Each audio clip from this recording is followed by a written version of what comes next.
En este caso, nosotros vamos a trabajar hoy lo que vendría a ser la independencia, específicamente en el Virreinato del Río de la Plata, para que después podamos analizar cómo es que se va dando este mismo proceso en otros espacios que componen América del Sur, ¿sí?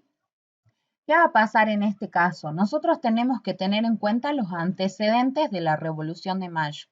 Habíamos dicho nosotros que luego de la Revolución de Mayo o durante la Revolución de Mayo, lo que se iba a evidenciar eran dos posturas, ¿sí? O dos posiciones bien importantes con respecto a qué es lo que va a pasar en relación a la independencia o las relaciones que se iban a tener con España.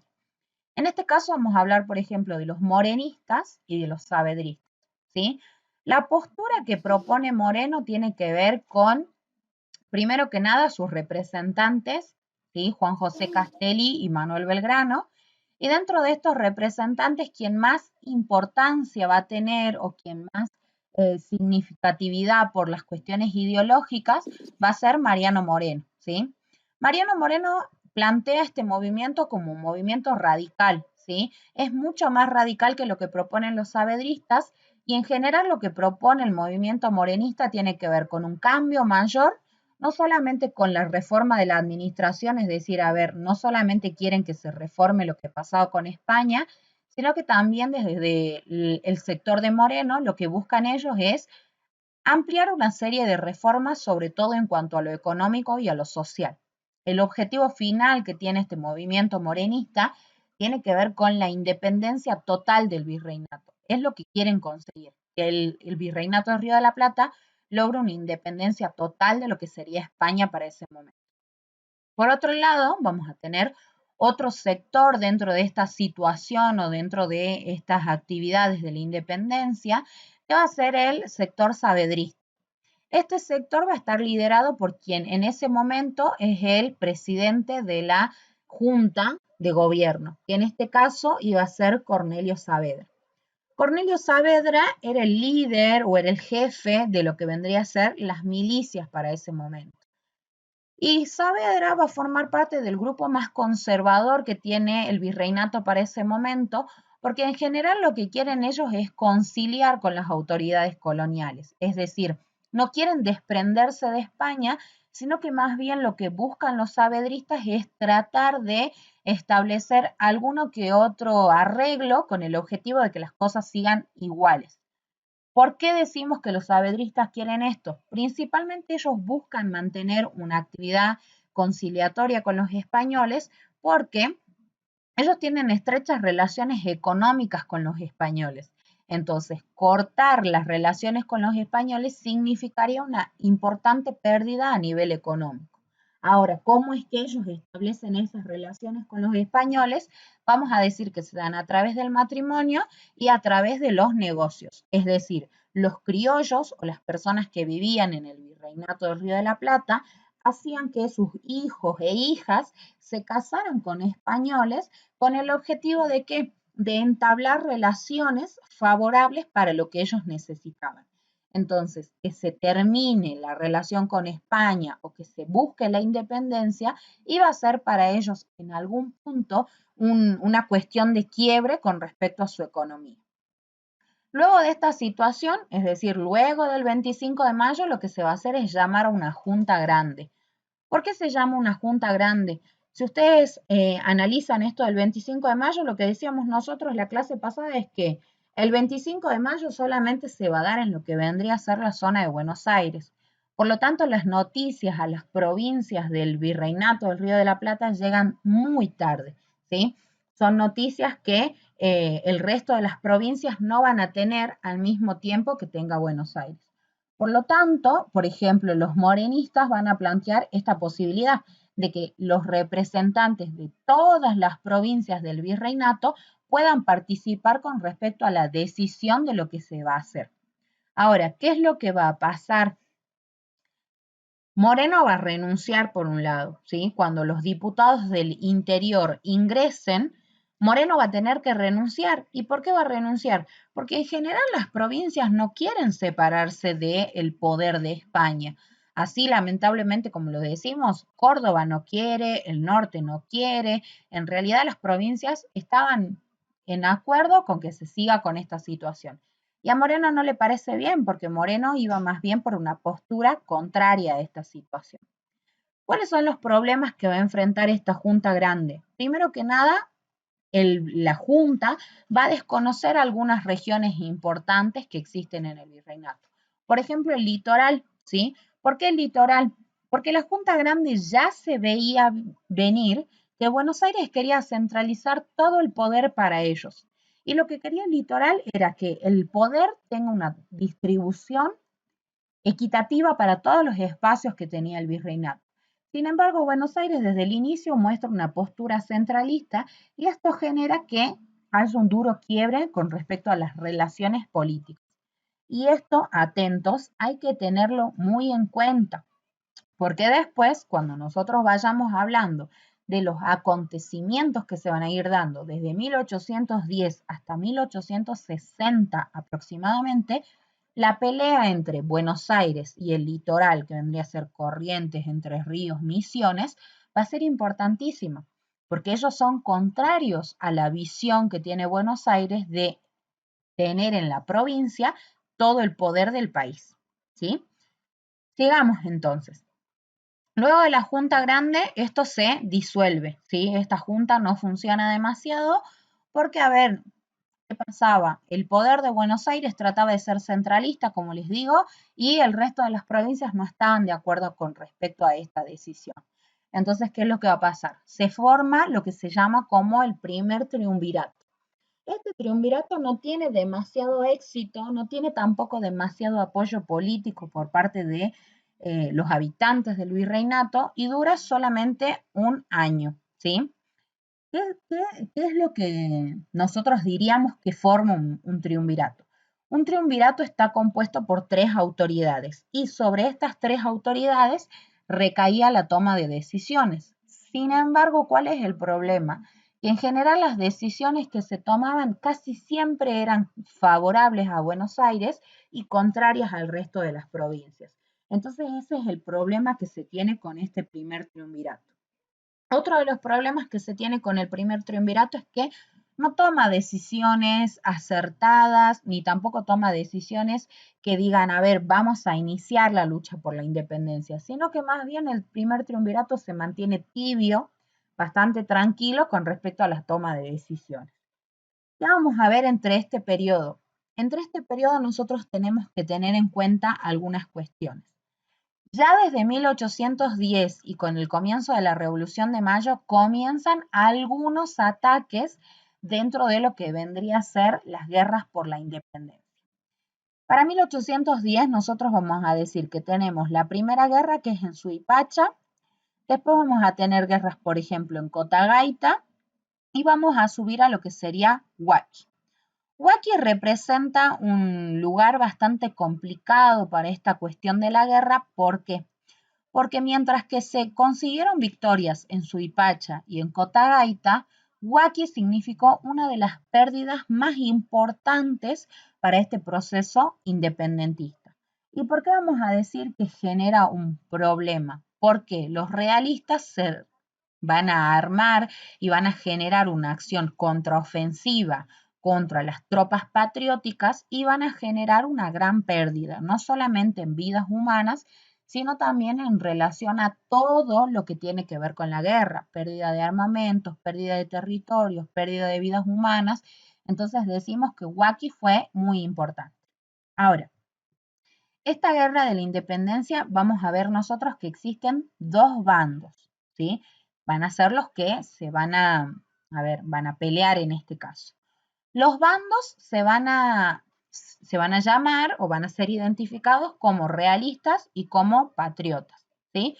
Los realistas son aquellos que defienden la continuidad de los españoles en nuestro territorio, es decir, que son aquellas personas que se mantienen fieles a Fernando VII. Y los patriotas, por otro lado, van a ser aquellos que defienden la causa de la patria que están haciendo, ¿sí? Es decir, aquellos que defienden los derechos de los criollos y que después van a buscar la independencia y la creación de un nuevo Estado independiente de lo que vendría a ser España. ¿Qué habíamos dicho con respecto a esto? Mientras nosotros estamos hablando del inicio de las primeras guerras de la independencia, vamos a tener a un primer triunvirato. Este primer triunvirato, ¿qué señala? Que luego de la pérdida que tuvieron en Huaqui, que es la que habíamos señalado nosotros, quien iba a ocupar el lugar en el ejército del norte, es decir, el líder, iba a ser Manuel Belgrano. Ahora, si recuerdan lo que habíamos dicho en la clase pasada, Manuel Belgrano es un abogado, es decir, no tiene una formación tan compleja con respecto a la guerra. ¿Sí? Este hombre era muy inteligente, ¿sí? Era un hombre muy hábil y muy capaz, sin embargo su formación con respecto a lo militar no era de la más apropiada para esta situación. A pesar de esto, Belgrano se pudo sobreponer a todas estas cuestiones y luego de la pérdida en Huaqui, es decir, ya en lo que vendría a ser el extremo entre Bolivia y Perú, lo que se decide dentro del primer triunvirato y a partir de las ideas de Rivadavia es que Belgrano tenía que retroceder, es decir, ya había perdido en Huaqui. Entonces, esa pérdida significaba el retroceso de las tropas de la patria, las tropas patrióticas. Ahora, ¿qué es lo que le dicen de Buenos Aires? Él tiene que retroceder desde Huaqui hasta aproximadamente Córdoba.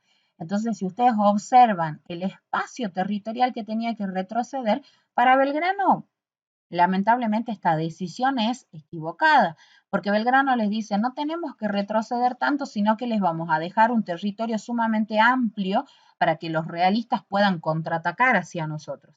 Entonces, sin hacerle caso a lo que dice Rivadavia, lo que va a plantear Manuel Belgrano es retroceder hasta aproximadamente la provincia de Tucumán. Esta decisión forma parte de uno de los acontecimientos históricos más importantes dentro de la independencia, que se conoce como el éxodo jujeño, ¿sí? La decisión que va a tomar Belgrano es abandonar la provincia y dejar aquello que se conoce como tierra arrasada. Es decir, en 5 días los jujeños lo que tenían que hacer era prácticamente arrasar con toda su tierra con el objetivo de no dejar nada para los realistas que estaban avanzando sobre el virreinato y lo que querían hacer era tomar los recursos para poder ir en contra de la guerra por la independencia. Aquí les puse una imagen que tiene que ver con el éxodo jujeño y ver cómo es que la gente se traslada con prácticamente todo, ¿sí? Se traslada con sus animales, con los alimentos. Algunas de las cuestiones que hacían, por ejemplo, era tapar los abrevaderos o los cursos de agua, en algunos casos, por ejemplo, envenenarlos, es decir, limitar todos los recursos para que los realistas no pudieran avanzar sobre el territorio. Entonces, esa es una de las mejores estrategias que se desarrollan en este caso, porque impide el avance constante que estaban haciendo los realistas hasta este momento. Lo que va a pasar luego del éxodo jujeño. Lo que se inicia es un repliegue de los europeos, ¿sí? Allá como los europeos no encontraron tierras aptas en Jujuy, lo que va a suceder es que ellos se van a replegar, es decir, van a retroceder hacia aproximadamente los espacios de Bolivia. Durante esos 4 meses de retirada, Belgrano va a estar en la zona de Tucumán. Y en ese periodo lo que él va a hacer es decidir la formación y la preparación de un grupo de combate. Ese grupo de combate va a estar muy bien capacitado y se va a generar como una fuerza de choque. ¿Qué va a pasar con este equipo, con este grupo de formación de combate que había hecho Belgrano? Va a buscar generar una retirada y va a lograr que las tropas realistas que todavía quedaban en el territorio se replieguen hasta la provincia de Salta. Es decir, generan un repliegue de los europeos, los van echando cada vez más del territorio. Por eso es que a Belgrano se le confiere una gran importancia porque dicen, a ver, si bien ha perdido en algunos de los, acontecimientos de guerra que se han generado, Belgrano también tuvo la posibilidad de formar un grupo de combate y ese grupo funcionó muy bien replegando el avance de los europeos. Entonces lo que se hace es, estas fuerzas de choque que estaban en Tucumán van a permitir que los europeos se replieguen hasta la provincia de Salta y es en febrero, el 20 de febrero de 1813, el día de la batalla de Salta, que este grupo de combate logra que se retire totalmente el grupo armado realista de la provincia. En esta ocasión es en la que se porta, si ustedes ven en la imagen, por primera vez la bandera argentina. Esta bandera no había sido utilizada con anterioridad debido a que los gobiernos provisorios que nosotros teníamos en el virreinato consideraban que eso era una ofensa hacia los realistas. Y como ellos todavía no tenían una postura con respecto a la independencia, no permitían el uso de la bandera argentina. ¿Qué hace Belgrano? En esta batalla, que es la batalla de Salta, utiliza por primera vez la bandera argentina con el objetivo de generar una insignia que represente la unión de las tropas. Es decir, ya no son tropas que están luchando por sacar solamente a los realistas, sino que son tropas patrióticas que lo que están buscando es el inicio de la independencia de estos territorios. ¿Sí? ¿Qué va a pasar después de eso? Vamos a ver que nuevamente vamos a tener que Belgrano va a llegar a la provincia de Salta, ¿sí? En Salta tiene esta batalla en el 20 de febrero de 1813 y de ahí va a avanzar nuevamente Belgrano. Avanza hacia Puesto del Marqués, avanza hacia lo que vendría a ser Vilcapugio, pero tiene una pérdida en Vilcapugio y en Ayohuma, ¿sí? Entonces, a partir de estos dos nuevos combates perdidos, Belgrano va a tener que abandonar el liderazgo del Ejército del Norte. Y es en esta situación que lo que va a suceder es que Belgrano le va a tener que entregar a San Martín el liderazgo del Ejército del Norte, ¿sí? Esto se logra a partir del encuentro que se da en la posta de Yatasto. Belgrano y San Martín, la única ocasión en la que se van a ver en su vida es en este momento, ¿sí? En el encuentro en la posta de Yatasto. Y es en esta situación en la que Belgrano le entrega a San Martín el liderazgo de este espacio. San Martín ya era un hombre más, ¿cómo diríamos? Más preparado para la guerra porque él había sido parte de algunos grupos milicianos en Europa durante su formación universitaria. Entonces, San Martín ya tenía un conocimiento mucho más amplio con respecto a lo que vendría a ser el arte de la guerra, ¿sí? Entonces, mientras que Belgrano les deja a él el puesto en el ejército del norte, Belgrano se dirige hacia la provincia de Buenos Aires. Ahora, ¿qué va a pasar en la provincia de Buenos Aires? Hay muchos historiadores e incluso los líderes de este proceso, de este acontecimiento histórico, van a decir, en realidad en Buenos Aires los que están van a ser los revolucionarios de escritorio, dice Güemes, ¿sí? Para Güemes, en realidad, quienes están haciendo la independencia son los que están en el frente de batalla o en el frente de guerra, mientras que Buenos Aires es como que está escondida detrás del escritorio, tratando de solamente direccionar o tomar decisiones con respecto a lo que se va a hacer. Entonces, Belgrano se traslada hacia la provincia de Buenos Aires y es San Martín en este caso quien se queda al mando del ejército que estaba haciendo la contraofensiva de los realistas para ese entonces. Volvemos a Buenos Aires y vamos a decir, mientras que se estaban dando estas guerras en el norte, es decir, las que hablábamos hace ratito, la de Vilcapugio, la de Ayohuma y las que se estaban dando, por ejemplo, en el Puesto del Marqués, lo que va a pasar en Buenos Aires es que se despide al primer triunvirato y se nombra el segundo triunvirato. Este segundo triunvirato tiene más éxito porque se nombra a miembros representantes de la logia Lautaro. Como yo les decía a los chicos la clase pasada, Belgrano, San Martín, Moreno, formaban parte de este grupo, de esta logia que estaba tratando de generar algunas acciones en favor de la independencia. Entonces, los miembros de este segundo triunvirato son de esa logia Lautaro y lo que van a hacer es organizarse de mejor manera con respecto a la independencia. Entonces, este segundo triunvirato ya tiene más éxito. Una de las principales medidas que van a tomar ellos, por ejemplo, es la convocatoria a una asamblea, que es la Asamblea General Constituyente o Asamblea del año 13. Este es otro acontecimiento también muy importante para la historia de nuestro país, debido a que la Asamblea del año 13 va a comenzar bien. Y acá recuerden eso que yo les decía. El litoral está en contra de Buenos Aires. Porque, ¿qué pasaba? Buenos Aires quería centralizar todo el poder para ellos. Entonces, cuando se llame a la Asamblea General Constituyente, se va a hacer una invitación a todas las provincias. Sin embargo, el litoral no va a responder a esta invitación y en ese espacio, por ejemplo, Artigas va a iniciar por su lado otra de estas asambleas. Ahora, ¿cuál es el éxito que tiene la asamblea del año 13 con respecto al Virreinato del Río de la Plata? Se van a tomar medidas que están encaminadas a la declaración de la independencia. Es decir, ya vinimos viendo que el primer triunvirato no funciona. El segundo triunvirato va mejorando, pero en realidad las acciones más importantes que se van a tomar con respecto a la independencia tienen que ver con la asamblea del año 13, ya que se toman medidas más claras con respecto a la independencia. Dentro de esta asamblea lo que se va a aprobar, por ejemplo, son cuestiones como el himno, el escudo.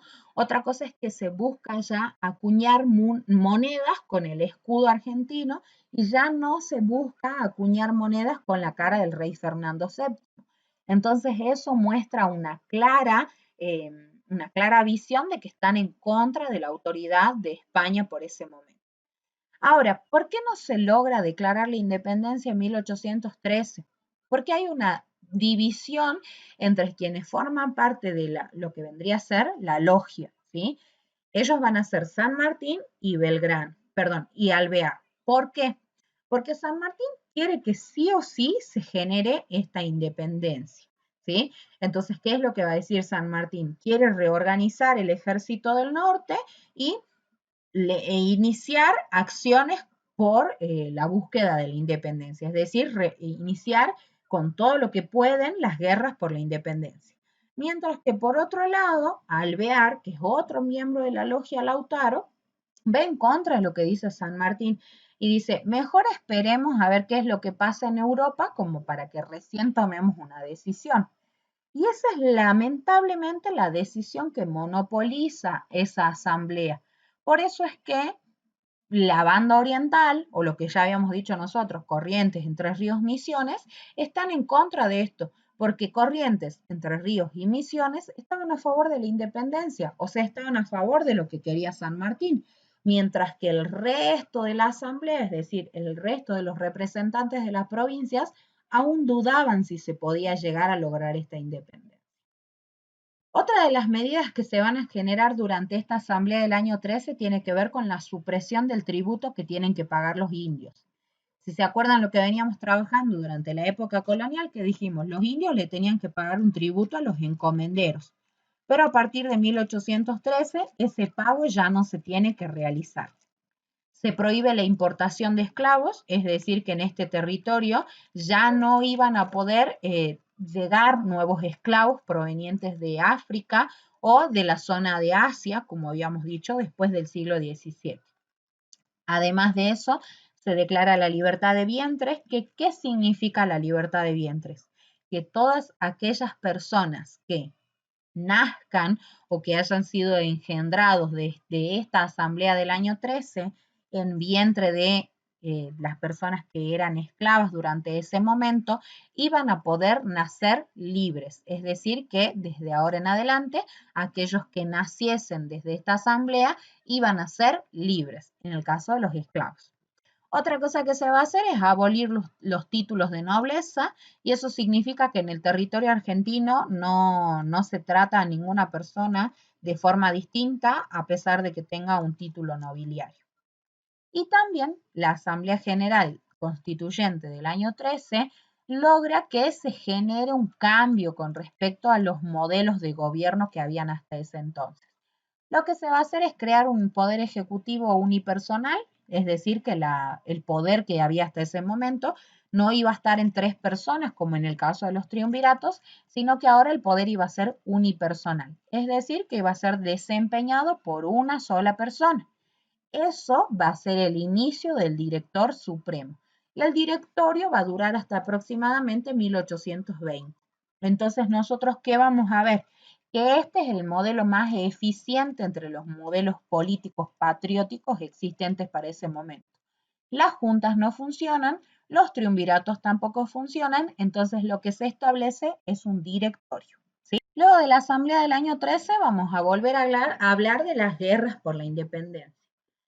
Estas guerras por la independencia se caracterizan por desarrollarse en dos periodos o en dos etapas. La primera etapa comienza en 1810 y se desarrolla hasta aproximadamente 1815.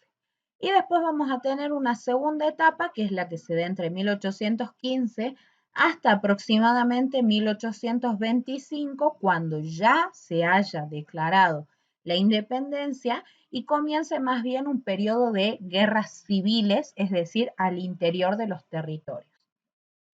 Esta primera etapa de guerra va a ser mucho más favorable a los movimientos emancipadores, es decir, este periodo va a ser favorable para los patriotas, porque en España ellos seguían, y en Europa, siguen con una situación difícil justamente por Napoleón, que si acordarán ustedes de la clase pasada, estaba avanzando sobre toda Europa, ¿sí? Ahora, la segunda etapa va a ser más compleja, ¿por qué? Porque ya Napoleón pierde en Europa y eso significa que se van a reestructurar las monarquías europeas y lo que van a querer hacer es recuperar el poder que han perdido mientras que Napoleón estaba atacando el territorio. ¿Sí? Dentro de los frentes de batalla nosotros vamos a tener aproximadamente 3 frentes de guerra. ¿Sí? Yo diría que podríamos hablar de 4 frentes de guerra, nada más que a Buenos Aires no se lo cuenta como frente de guerra porque en Buenos Aires no había guerra, es decir, ellos no estaban haciendo demasiado con respecto a las acciones independentistas, más que la toma de decisiones políticas. Entonces, por un lado vamos a tener el frente oriental, es decir, esta zona de aquí, que corresponde a las provincias de Corrientes, Entre Ríos, Misiones. Ese frente estaba en general iniciando campañas contra el Paraguay y contra lo que vendría a ser el avance de los portugueses hacia el territorio. ¿Por qué? Porque los portugueses ya habían visto que los españoles se fueron, entonces lo que iban a hacer es tratar ellos de avanzar sobre el territorio. Sin embargo, el litoral no va a permitir que ellos avancen sobre estas tierras. Después vamos a hablar del Frente Norte, que para mí es uno de los frentes más importantes porque constituye un muro para que los realistas no puedan avanzar hacia este territorio. Si el norte, que en este caso estaba en este espacio, no hubiese existido, los realistas hubiesen podido avanzar más fácilmente desde el virreinato del Perú, apagar la independencia y llegar a Buenos Aires y tomar el poder. Por eso les digo que el Frente Norte es el más importante, y es lo que dice San Martín también, porque es un eslabón de guerra que permite que no avancen sobre el territorio. Y por otro lado vamos a tener el Frente de los Andes, que es específicamente la zona del Cuyo, ¿sí? La zona de la provincia de Mendoza, por ejemplo, que es el espacio en el que se desarrollan las acciones por la independencia continental. Es decir, nosotros queríamos la independencia del Río de la Plata, pero San Martín tenía una visión mucho más grande y lo que buscaba San Martín en general era poder lograr la independencia del todo el continente americano. Entonces es por eso que él va a desarrollar estas actividades y va a desarrollar un plan sumamente estratégico con respecto a esta situación. Ahora, ¿qué va a pasar? Como decíamos hace ratito, entre 1814 y 1820, lo que nosotros vamos a observar es el desarrollo del directorio. Ahora, ¿qué es lo que va a pasar con este directorio? Nosotros vamos a ver que muchas personas van a llevar a cabo esta actividad. No es que uno solo va a poder llevar a cabo el directorio a lo largo de los 6 años que dura este proceso político, sino que vamos a tener a directores como Posadas, Alvear, Álvarez Tomás, González Balcarce, Pueyrredón y Rondó. ¿Qué va a pasar con estos representantes? Van a tratar de organizar el poder legislativo en una sola persona y una cuestión importante que vamos a ver durante el desarrollo del directorio tiene que ver con lo que vendría a ser conseguir la independencia de las Provincias Unidas del Río de la Plata. ¿Sí? Entonces, son cosas importantes que se pueden analizar desde el directorio. Ahora analizando 1816, es decir, saltemos un poquito más en el tiempo, vamos a iniciar o vamos a poder hablar del Congreso de Tucumán. El Congreso de Tucumán se reúne en un momento súper difícil para las guerras por la independencia. ¿Por qué? Porque en el plano interno, es decir, al interior del Virreinato del Río de la Plata, hay muchos problemas. Y esos problemas son sobre todo problemas económicos, porque Buenos Aires, y acá Buenos Aires representa un problema muy importante para la independencia, porque Buenos Aires no da recursos para que se genere la guerra. Entonces, imagínense ustedes que acá el pobre Güeme estaba tratando de combatir a los realistas con palos y con macanas y con facones y con los pocos animales que tenía, porque Buenos Aires no prestaba ningún tipo de apoyo o recurso económico.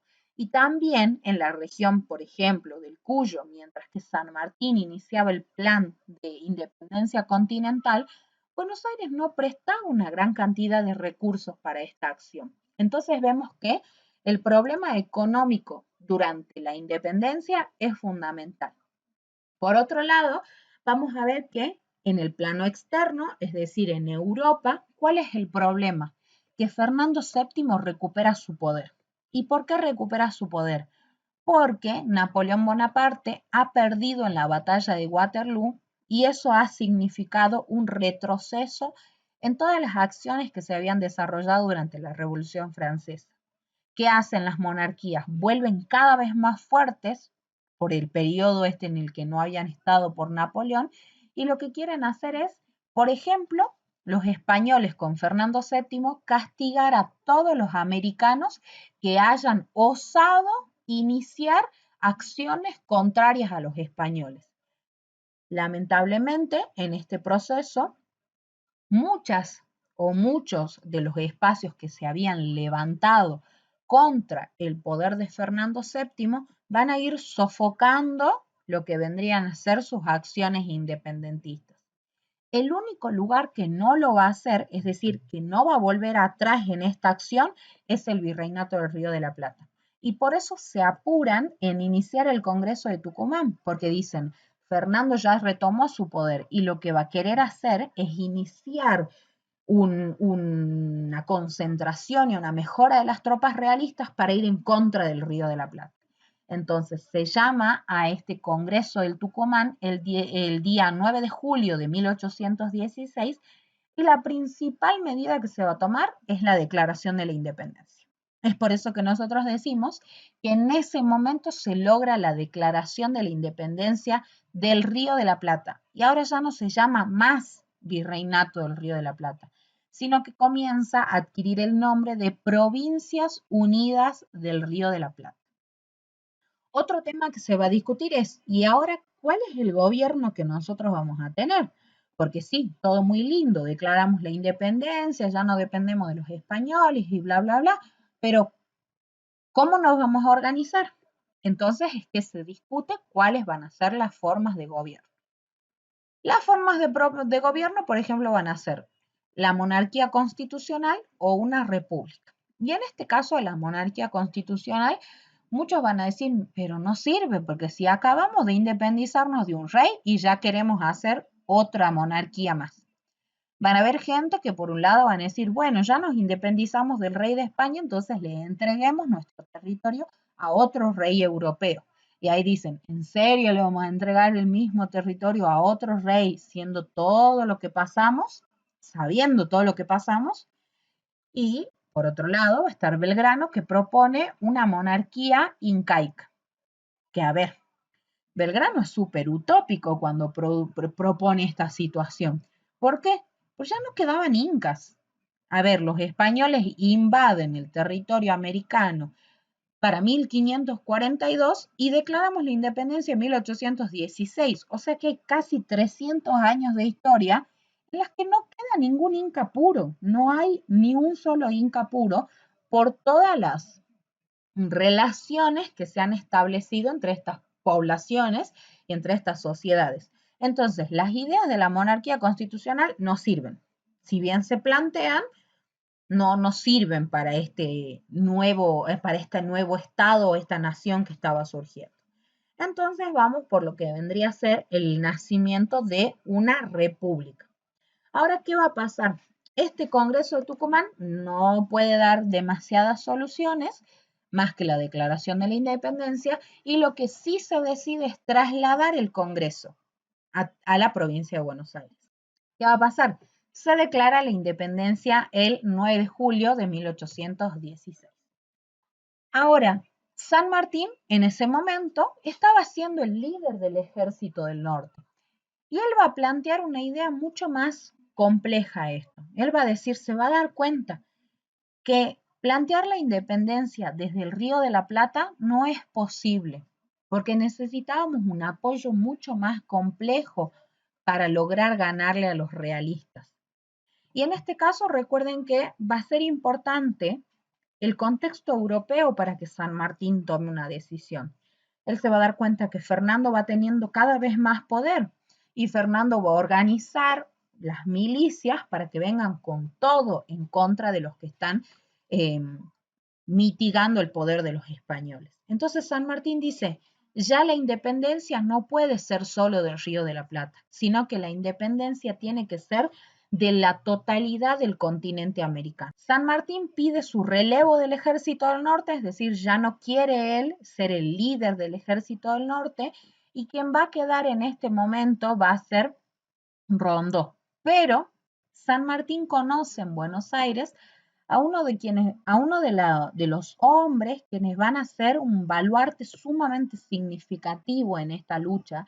Y como yo les decía hace rato, que creo que sin Güemes hubiese sido también imposible el desarrollo de la independencia. Entonces, San Martín lo conoce a Martín Miguel de Güemes en la provincia de Buenos Aires, durante un periodo en el que Güemes había sido castigado, porque las malas lenguas van a decir que Güemes era muy mujeriego, y eso no era bueno para su, a ver, no sé, para su reputación dentro de las milicias. Entonces, lamentablemente, Güemes es castigado y enviado a la provincia de Buenos Aires a cumplir ahí sus funciones. Y es en ese momento que lo conoce a San Martín, y San Martín le comenta de su plan a Güemes. Y se da cuenta que Güemes es el eslabón que él necesita para la protección del norte. Ahora, ¿por qué Güemes va a ser importante en esta situación, o por qué Güemes es significativo dentro de la lucha por la independencia? Güemes es hijo del tesorero de la Real Hacienda en Salta, es decir, que su papá tenía estrechas relaciones con la administración colonial. Sin embargo, Güemes es un hombre que ha sido criado en el campo, en las fincas de acá de Salta, ha sido criado hasta aproximadamente los 13 años, cuando ya Güemes lo envían a Buenos Aires, porque a los 13 años ingresó al ejército. Si recuerdan lo que vimos la clase pasada con la Revolución de Mayo, dijimos que Güemes ya había participado en las invasiones inglesas. Entonces era un hombre que demostraba mucho en la guerra. ¿Sí? San Martín, por ejemplo, en sus cartas va a decir que Güemes es un estratega con respecto a la guerra. ¿Y qué va a pasar? Estas dos cosas le van a dar, estos dos elementos les van a dar a Güemes características fundamentales para la protección del norte. ¿Por qué? Porque él se forma en el ejército, es decir, tiene toda la doctrina militar integrada en su persona, pero además tiene algo que es mucho más importante, que no lo tuvo Belgrano ni lo tuvo San Martín, y eso tiene que ver con el conocimiento del terreno. Güemes vivía en Salta, era de la provincia, había cabalgado por las fincas, conocía el territorio, pero además conocía a la gente del territorio. Y eso le sirvió a Güemes para generar una estrategia de ataque en el territorio. Porque si yo no conozco el territorio, me va a ser más difícil a mí iniciar acciones como el desarrollo de la guerra. Pero si conozco el territorio, es una carta a mi favor, ya que voy a poder conocer un poco más del espacio en donde se va a desarrollar este acontecimiento. ¿Qué más va a pasar con respecto a Güemes y el desarrollo de la guerra? Que él además tenía una estrecha relación con la gente del campo. No era como su padre, que más bien estaba ligado a las acciones del gobierno colonial, sino que más bien Güemes tenía una estrecha amistad e incluso relación de parentesco, de familia en algunos casos, con los trabajadores rurales, con los arrieros, con los indígenas, se sentía parte, se sentía familia de esa gente. Entonces, esa es la gente que lo va a ayudar a Güemes y que lo va a seguir en las acciones que él va a desempeñar y que va a desarrollar en la guerra. Dentro de las acciones que va a desarrollar Güemes durante la guerra, por ejemplo, vamos a ver nosotros que él nunca hace una guerra clásica como la que nosotros vemos en las películas o la que leemos en los libros, en las que se enfrentan dos bandos. Güemes no lo hace porque sabe que va a perder. ¿Y por qué? Porque no cuenta con armamentos, no cuenta con mucha gente. En general, la gente que lo acompañaba a Güemes, como les digo, es la gente del campo, la gente que trabaja en las actividades rurales, incluso muchos indígenas son los que acompañan, y no muchos de ellos tienen caballos ni armamentos. Entonces, lo que va a hacer es iniciar una guerra de guerrillas o guerra de recursos, ¿sí? ¿Qué pasa con esta guerra de guerrillas o guerra de recursos? Ya no se hacen operaciones fuertes, sino que lo que se hace es iniciar acciones de lo que vendría a ser atacar por flancos y la retaguardia. Es decir, se enviaban pequeños grupitos de aproximadamente 20 o 30 personas al mando de un comandante y lo que hacían es generar ataques sorpresivos para tratar de cansarlo al enemigo y en algún punto vencerlo. Entonces, estos constantes ataques que emprendían las guerrillas de Güemes generaban un ataque sorpresivo y también generaban que puedan ser vencidos fácilmente. Entonces se van a apoyar en lo que vendrían a ser desde la zona de Trancas en Tucumán, aproximadamente en este espacio, ¿sí? Y después van a estar, por ejemplo, en la provincia de Salta, van a estar también en Orán, van a estar, por ejemplo, en el puesto del Marqués, es decir, las guerrillas de Güemes van a llegar, por ejemplo, hasta las cercanías de Bolivia, es decir, van a establecer pequeños grupos guerrilleros de 30 personas que vayan por todo este espacio tratando de mitigar la acción de los realistas. Los historiadores van a decir que Güemes va a tratar de replegar aproximadamente entre 7 y 9 invasiones al norte. Güemes lucha en este caso a favor de la independencia hasta 1821, que es el momento en el que Güemes pierde la vida en las acciones que se desarrollan durante la guerra. Güemes pierde la vida en lo que vendría a ser la quebrada de la Horqueta, en la provincia de Salta, y es el único general muerto en batalla. Ningún otro general murió en batalla. Güemes participa en esta situación hasta 1821, que como les digo, muere en la quebrada de la Horqueta debido a un ataque realista que se produce en la ciudad de Salta, debido a que un chicuanista, una persona que vivía en Chicuana, lo entrega, que es Mariano Benítez. Lo entrega a Güemes y le permite él a los que vendrían a ser las tropas realistas el avance a la provincia de Salta y lo atacan por la espalda cuando él estaba saliendo de la casa de su hermana, que hoy es el Museo Güemes que nosotros tenemos en la provincia. San Martín va a diseñar el plan sanmartiniano mientras que Güemes esté apoyándolo en el norte. ¿Y cuál es la idea de San Martín? Generar 6 pasos, ¿sí? 6 pasos a partir de los cuales él iba a atravesar la cordillera de los Andes y luego de atravesar la cordillera de los Andes se iba a reunir en Chile con Bernardo de O'Higgins, ¿sí? O'Higgins lo iba a ayudar, iban a nutrir las tropas en Chile y de ahí lo que iban a hacer es iniciar un viaje por el Océano Pacífico hacia lo que vendría a ser la zona de Lima. Simón Bolívar iba a iniciar también por otro lado en lo que vendría a ser la zona de Caracas, la independencia. Entonces, ¿qué iba a pasar con San Martín? Recapitulemos. San Martín iba a iniciar el cruce de los Andes a partir del Mendoza con 6 pasos que se iban a establecer hacia los Andes y esos 6 pasos lo iban a llevar hacia Chile. En Chile se iba a reunir en lo que vendría a ser Valparaíso, en Maipú y en Chacabuco, que son frentes de guerra que se van a iniciar, o batallas importantes en este caso, en lo que vendría a ser la Capitanía General de Chile. Se iba a encontrar con Bernardo de O'Higgins y ahí los dos iban a nutrir nuevamente a las tropas, generar una nueva organización o una reorganización más compleja e iban a emprender un viaje por el Pacífico hacia lo que vendría a ser Lima. Lima es el centro administrativo de la corona española en el virreinato del Alto Perú. Ahí San Martín iba a esperarlo a Simón Bolívar, que iba a venir acompañado de su mano derecha, que es Santander, desde Caracas hasta, por ejemplo, lo que vendría a ser Lima. Todo lo que ustedes ven en este camino son las principales batallas que desarrolló Bolívar en este proceso hasta llegar a Lima. Ya cuando se encuentren Simón Bolívar y San Martín en Lima, lo que van a hacer es liberar el virreinato del Alto Perú y ahí es que ellos consiguen eliminar todo el poder de los realistas del territorio. Por eso es que decimos que van a lograr primero la independencia del Río de la Plata, después van a avanzar por Chile y ya se van a iniciar el resto de las acciones independentistas durante este periodo.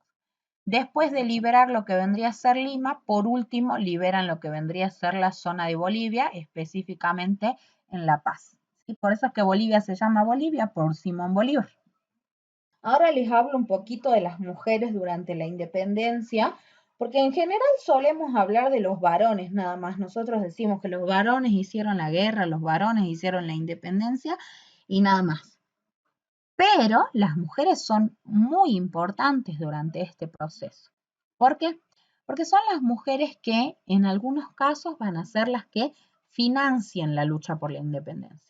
Uno de ellos, uno de esos casos va a ser, por ejemplo, Mariquita Sánchez de Thompson, ¿sí? Que va a ser una mujer que va a participar mucho de estas acciones en el sentido de que va a ser ella la que va a brindar un gran apoyo económico a la causa, ¿sí? Después vamos a tener, por ejemplo, a María Loreto Sánchez, que ella también va a desempeñar acciones con respecto a esto, ¿sí? También va a encabezar una red de mujeres espías que formen parte del grupo miliciano y de las acciones que despliega Güemes. En el caso de Güemes es muy importante, que no está aquí, es su hermana, Macacha Güemes, ya que Macacha con María Loreto lo que van a hacer es desarrollar una red de espionaje entre el virreinato del Río de la Plata, el ex virreinato y el Alto Perú. Entonces lo que hacían las mujeres eran, por ejemplo, las cocineras, las lavanderas, las planchadoras, las esclavas, era llevar mensajes secretos y ponerlos, por ejemplo, a la vera del camino en determinados árboles. Y eso le permitía a las guerrillas de Güemes saber que iniciaban los ataques los realistas. También vamos a tener, por ejemplo, a Manuela Pedraza, ¿sí? Que es conocida como la tucumanesa, que ella desarrolla también acciones de guerra y ella se va a enfrentar a los ingleses cuando intenten atacar la provincia de Buenos Aires, ayudando a su marido. Juana Zurduy también es muy importantísima, específicamente para la zona de Bolivia, ya que ella, acompañando a su marido, que es Manuel Padilla, lo que va a hacer es reclutar soldados indígenas para generar una fuerza patriótica y también ella va a participar de las expediciones que se hagan hacia el Alto Perú y va a ser comandante de estos grupos indígenas para el avance en el espacio del ex virreinato del Perú. También vamos a tener a María Remedios del Valle, que es conocida como la madre de la patria, ¿sí? Y lo que va a hacer ella es integrar un grupo de niñas afroargentinas que van a asistir a los heridos que luchaban en ese momento en el ejército de la patria. Es decir, van a ser mujeres que van a estar acompañando a aquellas personas que estén en la guerra y van a funcionar como enfermeras, cuidadoras, cocineras en estas acciones independentistas. Y después, por ejemplo, a Martina Céspedes, ¿sí? Que aparece en las crónicas de defensa de Buenos Aires durante la segunda invasión inglesa. Vemos que en general las mujeres sí participan de las acciones independentistas que se van a desarrollar. Y ahora ustedes me dirán, ¿y qué pasa después de la independencia? Y después de la independencia las cosas comienzan a ponerse complicadas, porque Buenos Aires, como ya habíamos dicho, tiene muchísima intención de imponerse por sobre el resto de las provincias. Entonces, se traslada el Congreso hacia Buenos Aires y lo que Buenos Aires quiere hacer en 1819 es declarar una constitución. Sin embargo, esta constitución era una constitución centralista y como ya habíamos dicho, lo que quería hacer era centrar el poder político y económico en la provincia de Buenos Aires. El litoral y el resto de las provincias no van a estar a favor de esta situación. Incluso van a estar muy disgustados por lo que está queriendo hacer Buenos Aires. Entonces, ¿qué hace Buenos Aires? Envía un telegrama, envía un mensaje directo a San Martín y le pide que regrese con todo el ejército patriótico que tenía él hacia la provincia de Buenos Aires y que ataque al litoral, para que el litoral se repliegue a las acciones que va a tomar Buenos Aires. Y ahí San Martín toma una de las decisiones que van a marcar el resto de su vida, porque él lo que le responde al gobierno, al directorio en este caso, es que él no va a volver al territorio porque no va a derramar sangre de sus compatriotas, sino que en realidad lo que se tiene que hacer es desarrollar acciones en contra de quien lo merece, que en este caso son los españoles. Y eso le va a valer a San Martín que el directorio lo declare traidor de la patria.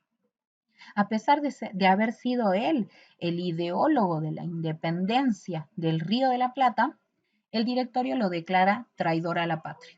Y San Martín no puede volver nunca más a la Argentina debido a esta situación.